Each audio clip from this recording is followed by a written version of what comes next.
Welcome to Salon Talks. I am Mary Elizabeth Williams, and this is Robert Smigel. He is an Emmy-winning writer, director, performer, all of the things. Producer. Did I say producer? All of those things.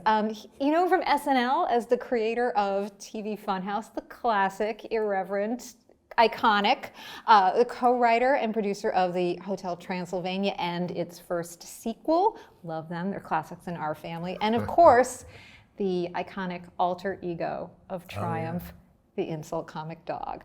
He is now the co-writer, co-director, and one of the voices of the new movie Leo, which I loved, starring Adam Sandler, Bill Burr, and a bunch of other really cool people. Hi. Cecily Strong, thanks. Cecily Strong. God, And all kind, Heidi Gardner. We could Jason No, Alexander. Jason, yes. Yada yada yada. Yada, yada, yada. Yada yada yada. Tell me a little bit about this movie, Leo. It is charming and funny and witty and weird. It's all the things that a movie should be. Tell me a little bit about how this movie came about. Adam wanted to, I guess it was like literally 5 or 6 years ago. He said, "Mikey, we got to do a musical, Mikey, like Grease for kids, like elementary school, both have kids, and they both go to school, and let's make a movie." And so then I went on to, at that time I was like doing something with Triumph, and then I moved right into directing The Week Of, which was a movie Adam did with Chris Rock. And when I got done with that, he was like, "Hey, I took a shot at it, Mikey. I already read it." And then I was like, huh? And then, so me and the other two directors who ended up on the movie, Robert Marinetti and David Wachtenheim, whom I've worked with at SNL for all those years, they directed the TV Funhouse cartoons.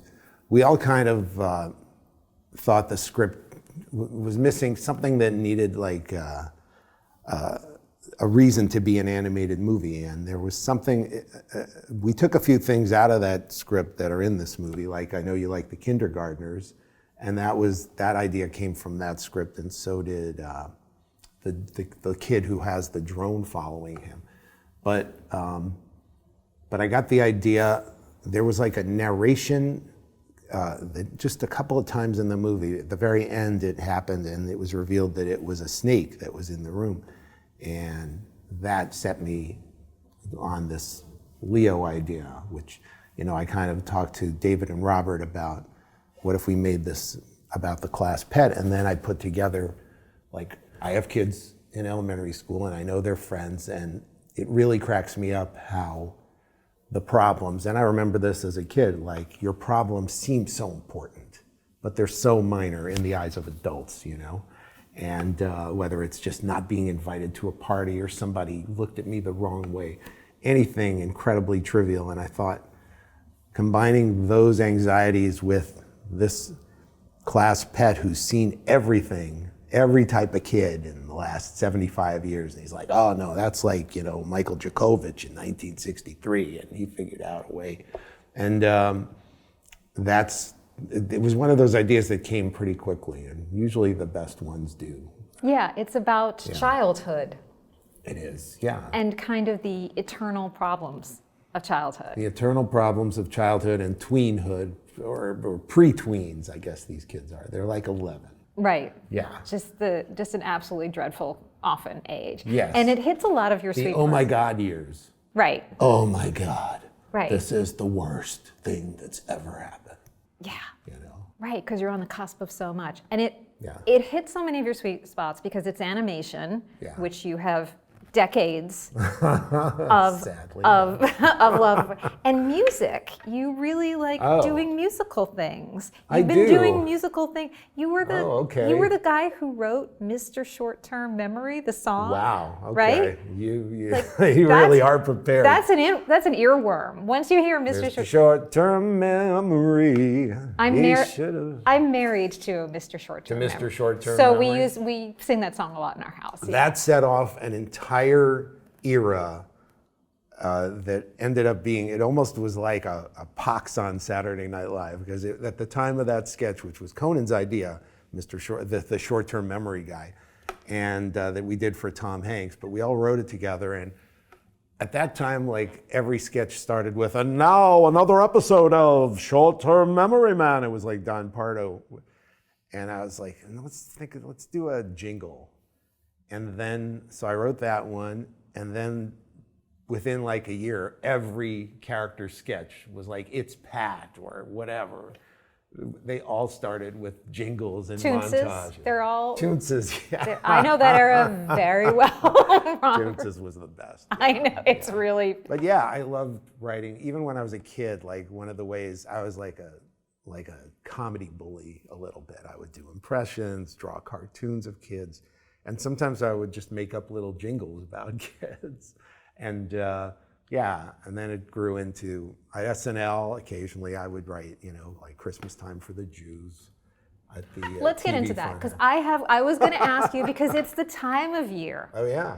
to remember and reflect upon the beauty of Christmastime for the Jews. That is, I love that song. I love the video. It captures so many elements of what make the season great. You've got the Phil Spector wall of sound kind of production, and you've got the Rankin Bass kind of inspired imagery.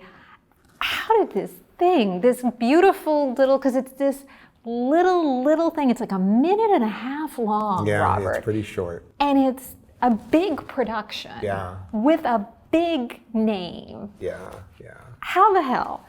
I just, that was one, most songs most of the songs in this movie came out of the idea that was, came out of the plot of the story. Like, okay, here's a song I'll write about kids wishing things were easier back when they were 10, or a kid. But in this case, it was a strange thing. I had a tune in my head, which rarely happens. But sometimes I just walk around and there's a tune in my head, because I can't play a musical instrument. The only way I write songs is by there's a tune in my head and then I'll sing it into GarageBand or something. And so that Christmastime for the Jews was just a tune that was just sitting around, and I couldn't think of a premise, and then I came up with that one, and I was like, oh great, it's a cartoon. And there were some great Christmas cartoons from when I was a kid, not when I was a kid, but when I moved to Chicago. They were like classics. There was these very cheaply done stop motion cartoons called Hard Rock Coco and Joe. I don't know if you've ever heard. It's a very Midwestern thing, and Susie Snowflake. And that's really what, even preceding Rankin Bass, but I knew it would evoke Rankin Bass as well, yeah. So yeah, we just went for it. And we got a special group of, from the Midwest who actually, did stop motion, and they did it for us. And it's perfect. It's perfect. And it's a classic SNL moment. And this movie, Leo, has so many SNL veterans in it. Yes. Right? You've got Adam, Cecily, Heidi, you. Me, Jason hosted. There's a bunch, right? So I want to go back to your SNL era, because this is what obviously has established you in many ways. And you were also boomeranged on the show, which is unusual, right? Like you left and I left and came back. You left and came back to do the cartoons. Yeah. Everyone who talks about you and your time at SNL says you were special to Lorne. You were you got away with stuff, and that Lorne gave you latitude and fought for you and fought for your ideas in a way that very few people got. Because a lot of people have not made it out of that steel cage. You made it out and then went back in. Well, you put in the time and you do. I think Lorne, yes, it's a bit of a meritocracy there, and that's okay. I had, when I first got there, I thought Lorne hated me for like a year. And then I barely got rehired after the first year, which was a disastrous year, 1985, 86, in Michael Hall, and all these really great people. Joan Cusack, one of the funniest people I've ever known. And, but they were, and Randy Quaid, but the show struggled, and they ended up, and we were getting beaten up for the writing, but then they ended up keeping most of the writers, including me, and I survived it. And then we brought in Phil Hartman and Jan Hooks and Dana Carvey, and Nora was there, Kevin and Victoria. But it was just like sketch veterans, people who really were born to do sketch comedy, and it just changed overnight. And with the writing, I want to ask, because I was watching some of these sketches that you wrote and watching some of the TV Funhouse stuff. The stuff you get away with, the stuff that I can't believe ever made it to television. Okay. Sort of shocks me now. Still absolutely funny though. But were there ever things that you kind of had to really go to the mat to fight for, or that actually didn't make it? Did you have ideas that just were like, no, Robert, we cannot do that? I mean, the Michael Jackson. I mean, there's the Michael Jackson. One of those was pulled permanently. We did Michael Jackson 3 times, and the premise was that was one of my first ideas. Like when I went to Lorne and said, I want to go back to the show. Here's 3 things I can do. I can do this Ambiguously Gay Duo thing, this ex-president's cartoon, and this Fun with Real Audio thing where we take real audio and turn it into a cartoon. And then the 4th one actually was doing like Hanna-Barbera kind of character cartoons about celebrities, like, and the first one I pitched was Michael Jackson as kind of a Yogi Bear who, you know, the way Yogi Bear kept snatching picnic baskets for anybody under 60, I apologize.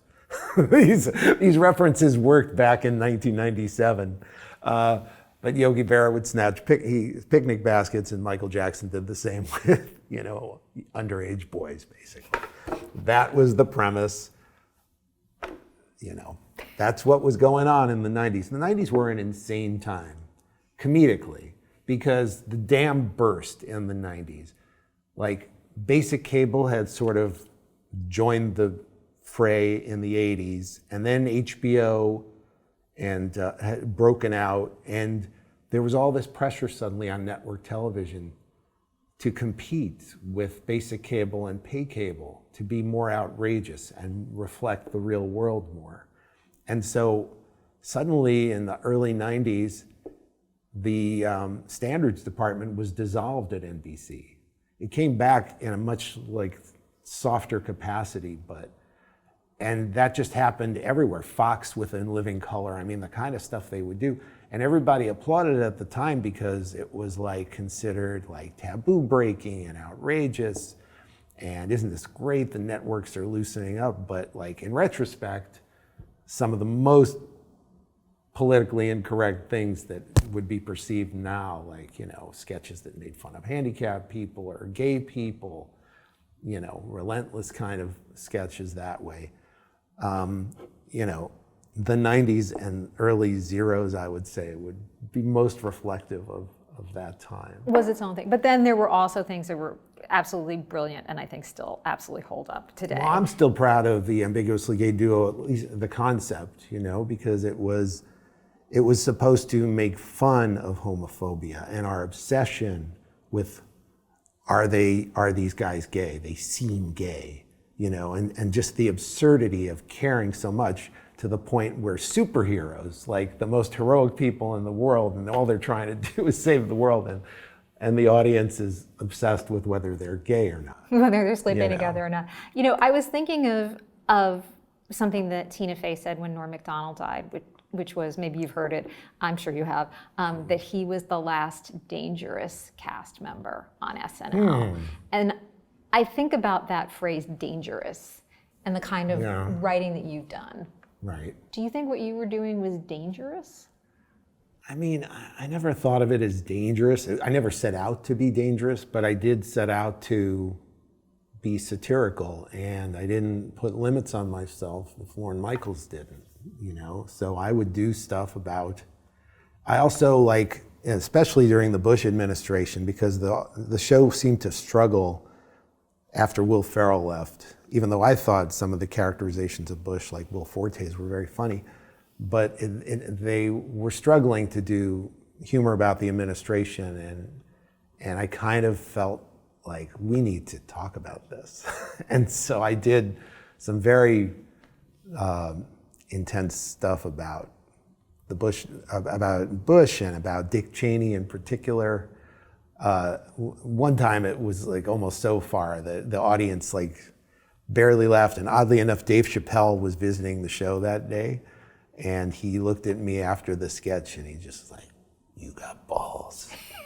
It was like all about the Dick Cheney creating robots to avoid the limitations of the Geneva Conventions, the torture limitations. So he creates a robot because it's technically not a human. Anyway, Leo is a kid movie for the whole family. I was gonna say, like Dave Chappelle going like, "Wow, you went too far." That's like Sean Penn saying like, "You've got an attitude problem." Yeah, take down the anger. Like that's a lot. I want to get it back to Leo though, because it makes me think about, you have this career that's always also been rooted in nostalgia and childhood and things that remind us of children, and now you have this other dimension to your life where you are making children's films. I mean, family, let's call it family films, right? Yeah. How do those two, I want to just end by asking, how do those two skill sets translate to each other? Working for kids, working for families. I mean, I think children are the most subversive humans, absolute chaos agents in the world, which is why I love the kindergartners in this movie. But how does that translate for you in the kind of work that you want to do and the kind of sensibility and sense of humor that you're trying to bring to your work? That's an interesting question, because I just guess I feel like I'm always just interested in the premise and the idea. And if the idea makes me laugh, whether it's for kids or whether it's a summer comedy or whether it's a sketch or something for Triumph to do with the real world, it's always, I'm just going to be motivated and excited to do it. I've never really, and I feel like, obviously, I think I got a lot out of my system, to be honest with you, in the 90s. Like when I said, I had like, just every trick that was possible I was able to do. I was like live animals or having simulated sex with puppets. And, to me, it was just like a playground, just everything we did at Conan, all the insane visual jokes. I felt like, I confess, I probably felt like after a certain point, I had gotten that out of my system, and then I sort of became more interested in stories and less interested in short form. And I feel like, starting with, I had written movies, the Hans and Franz movie that was completely insane that Conan and Dana and Kevin and I did a podcast of this summer. That was like, but as I continued to write movies, they resembled real movies a little bit more, although, You Don't Mess with the Zohan certainly had a lot of insane stuff in it, but it had an arc. It had a character arc, at least. And by the time I got to, the offer to rewrite Hotel Transylvania, I was ready for it. I was like, and I had a couple of kids by then. I have an older boy with autism, and then 10 years later, we had twin boys that were about 2 years old when I wrote Hotel Transylvania, and they were my obsession. Everything about them informed every aspect of my life, and so writing something for kids came at the right time that way as well. Well, Leo is so much fun. Congratulations. Thank you. And congratulations on Leo, but I hope we haven't seen the last of Triumph as well.